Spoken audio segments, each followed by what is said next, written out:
Thank you, sir. Good afternoon, ladies and gentlemen. I was hoping I wouldn't be the first speaker right after lunch, but there you have it. Uh, Firstly, I would like to thank CAPS and the DG ABM Golani for inviting me to speak at this forum. It really is an honor and privilege. As you heard, I'm going to speak on the three I's, but in relation to FDI. And my job's been made, I think, a bit easier because by the remarks of the Defense Secretary this morning, where he was talking in the context of FDI, that we need global defense OEMs to set up base in India, and we need them for the transfer of technology. So with that background, let me begin by stating two facts. One, much critical technology for complex weapon systems is sitting outside of India with foreign defense OEMs at the platform level. And the whole conversation really and talk is at the platform level. The second statement I want to make is that the Ministry of Defense has been attempting to bring this technology that's sitting outside, bring that into India, but unfortunately the results have been disappointing. And let me run you through why I say this. Prior to September of 2020, FDI in defense was 49%. Of course, much prior to that, it was 26%. It moved from 26% to 49% with the assumption that foreign defense OEMs getting higher stake in the joint venture would come in and set up base. It did not happen at 26%, did not happen at 49%. In September 2020, I believe the government made a bold move, and that was to bring FDI in defense from 49% to 74%. And this was done under the automatic route.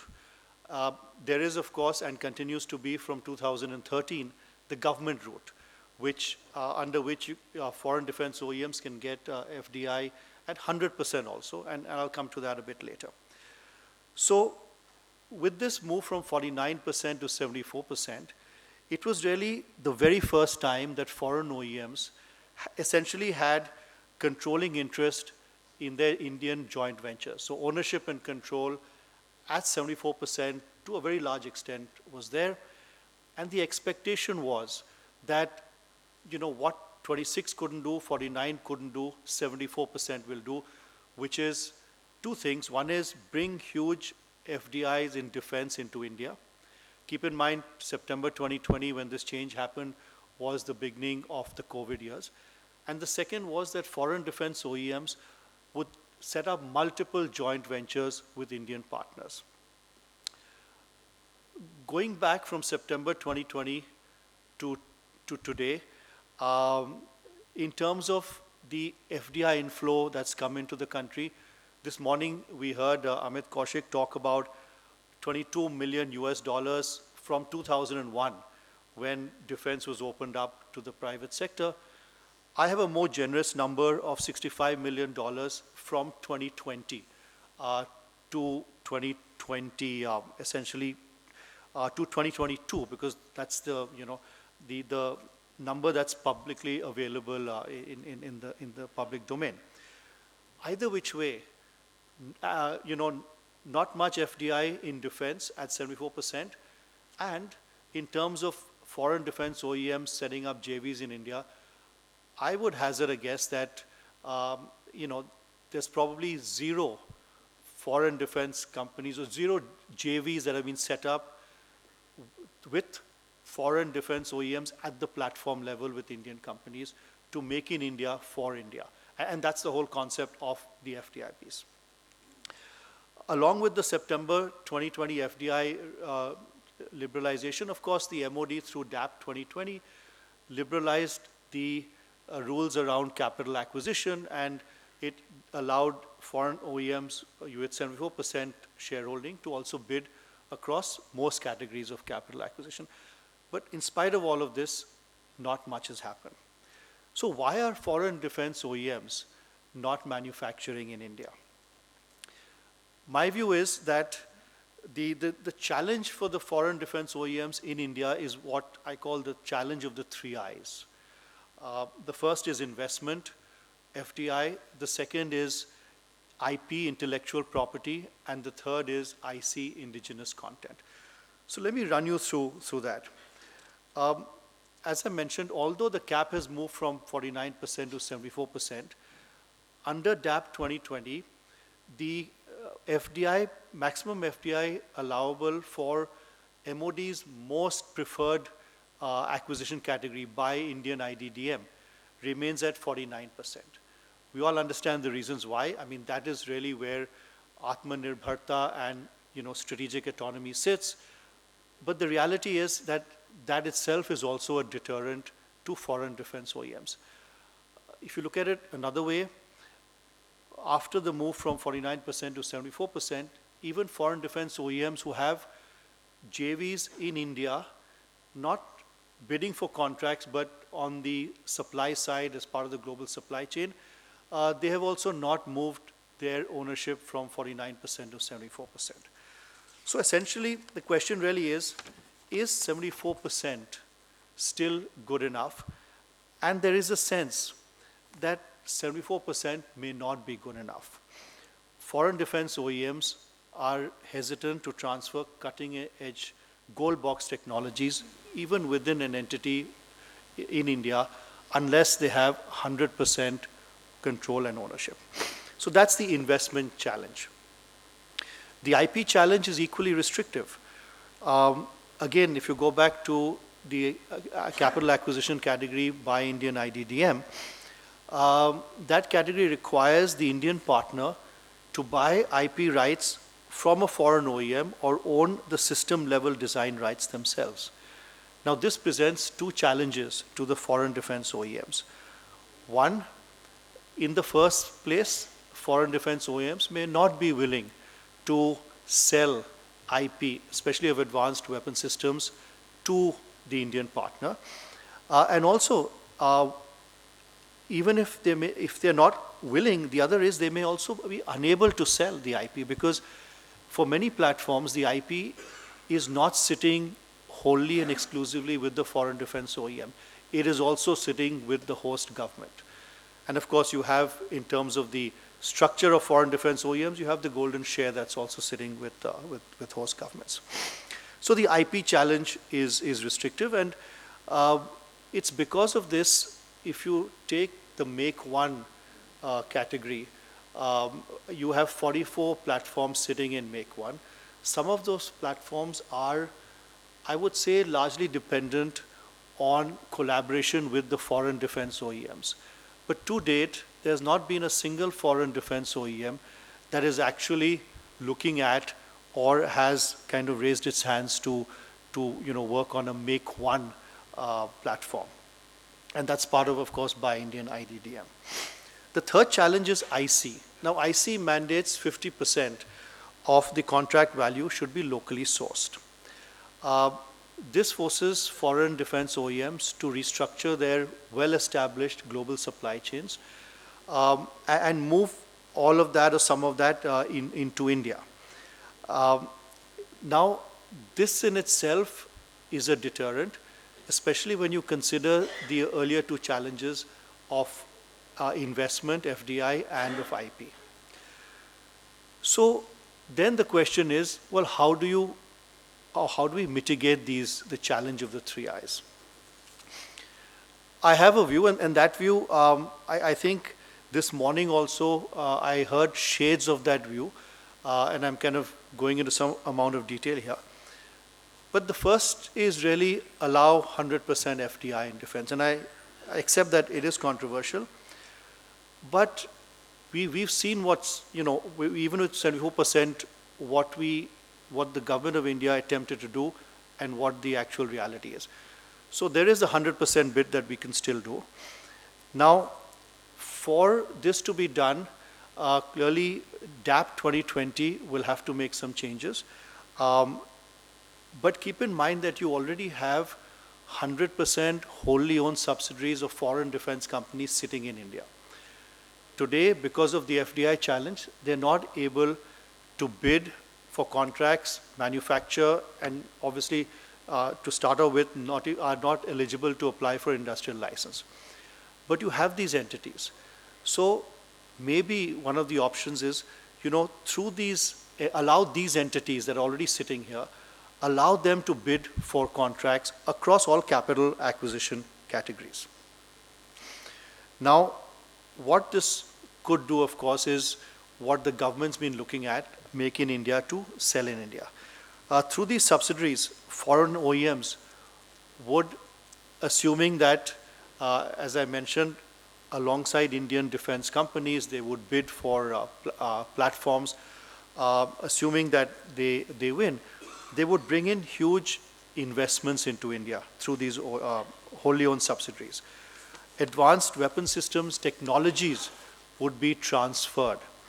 Now this is, again, it's not a JV model, it'll be fully owned and controlled by the foreign defense OEM, but the reality is you will have a manufacturing facility sitting in India, you will have process, all of that sitting, you will have, engineers from India.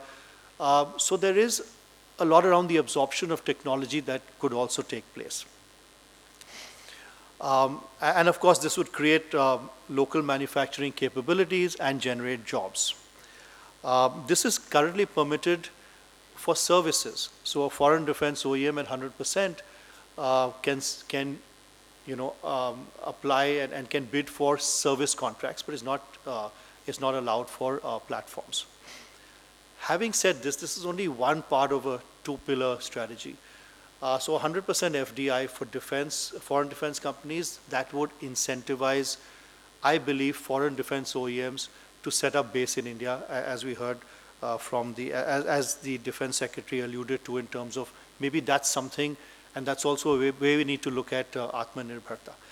But alongside this, I think what's critical is increase the IC component from a 50% today to 80%. So there is a win. It has to be a win-win. From the foreign defense OEM side, you've got 100%, but then from the India side, you've got the 80%. Now, what this 80% would do, I believe, is it would incentivize is a good word. I think the real word is force. Force the foreign defense OEMs to bring their global supply chain, tier 1 and tier 2 suppliers into India. It would also, given that IC is the prime driver for this, would possibly require these tier 1, tier 2 foreign companies to partner with Indian companies. So rather than have JVs at the platform level, which is what the defense policy so far has been all about, we could be talking about growing the defense ecosystem by having JVs at the tier 1, tier 2 level. What would this, and foreign defense OEMs, mind you, are the best positioned to do this, to create that ecosystem, given the fact that they could be, they would have the 100% ownership. So what would this do? Clearly, it would strengthen local manufacturing capabilities around systems, subsystems, components, develop robust defense technology supply chains, reduce dependency on imports, and of course, given the 80%, increase control and security of supply. So if I step back a bit, prioritizing IC over IP, I believe would build resilience against geopolitical uncertainties and supply chain disruptions. Interestingly, the Ministry of Defense may already be thinking along those lines. Recently, we heard Saab has got 100% approval for setting up a company in India, a subsidiary for manufacturing weapon systems. The Saab approval is the first government approval by any government from 2013, when alongside the 26% you had case-to-case approval at 100%. They've got that. Having said that, there is a sense, and this is simply from the public domain, that this company has been created or is being created for exports and not therefore, to make in India for India. Now, if that's the case, clearly it would not be subject to IP or IC requirements, and maybe the kind of ecosystem we're talking about may not come through, but it's something clearly to watch out for. Along similar lines, the Ministry of Defense has, in DAP 2020, introduced a new category, Buy Global Manufacture in India. Now, this allows foreign defense OEMs to bid for contracts from outside India, but deliver those contracts through their wholly owned subsidiaries in India. So again, maybe another version of what we're all trying to get to is create that manufacturing capability in India. Now, without any IP requirements, this may well deliver manufacturing in India with transfer of critical technologies. But again, what's out there in the public domain, it seems that this category, this new capital acquisition category, has been created more for indigenization or towards indigenization of spares, and not to, not at the platform level to bid for contracts. So just to close out, the approach really is all about prioritizing Make in India with two key changes in terms of the current policy construct.